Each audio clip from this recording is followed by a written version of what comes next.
Let's check out how to make fully editable bubble graffiti text here in Illustrator. For the font, I'm gonna go with Bubble Pop. I also gonna leave a link in the description so you can download it. And first, we're gonna need to decrease the kerning between the letters a lot. So for example, I'm gonna go with -100, but you can see it's not enough. So I'm gonna go with -200. So the main point is to stack the letters on top of each other.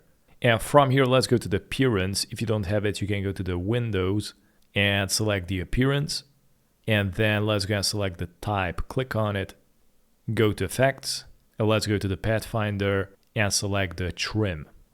Next, again, I'm gonna select the type, let's go to the effects, go to the path and select offset path. So here to make the effect work, all you need to do is decrease the offset. And I'm gonna go all the way down to -1. Actually, I'm gonna go with -0.5. And I'm gonna go to the join, select round. And I'm gonna click OK, and as you can see right now it's inverted. So what I'm gonna do is go down and click on the fill. So this is going to add a fill on the stroke. And the first fill here, you can recolor the text. I'm gonna go with orange, and I'm gonna add another fill. And this one is gonna be black. Now let's go to the effects. Let's go to path and select offset path again.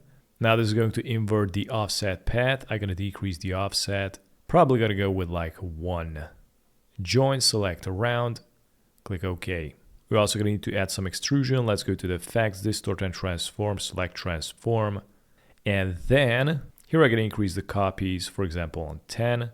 And all you need to do is just move 1 pixel and vertical 1 pixel again. Click OK. And I'm gonna select this fill and drag and drop it to the plus right here. I'm also gonna select the bottom fill, recolor it. For example, I'm gonna select this blue. Right now you cannot see anything, but let's go and click on the offset path. And I'm gonna increase the offset. So this way it's going to add some nice outlines. Click OK. And by the way, these interior areas are going to be recolored, of course. But for example, if you increase the distance in between the letters, you can check out that orange color is going to disappear, which is quite interesting. So what you can do is just double click and click in between the letters, press and hold Alt, press the right arrow maybe. So this way you can customize the letters even more so you can have that graffiti look. So that was it for today. Thanks for watching.